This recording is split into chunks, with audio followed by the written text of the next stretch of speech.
Welcome to Man Does Tech, where I solve the problems you didn't even know you had.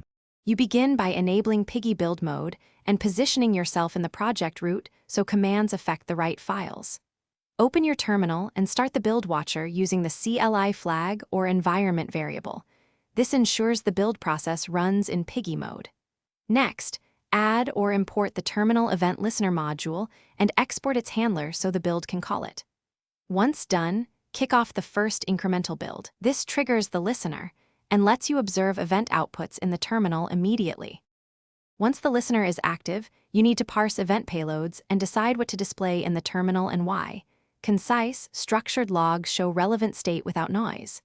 Implement conditional logic for start, progress, error, and complete events so you know which stage the Piggy build is in.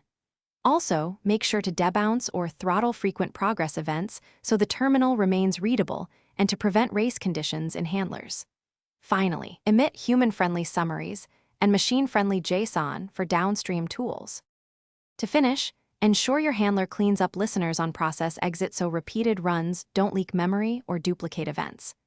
Verify the build emits correct exit codes and print a final summary that includes duration, changed file list, and any skipped steps. This helps future debugging.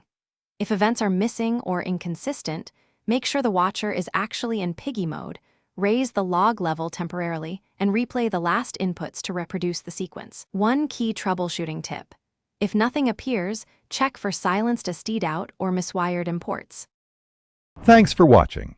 If you found this helpful, don't forget to like and subscribe.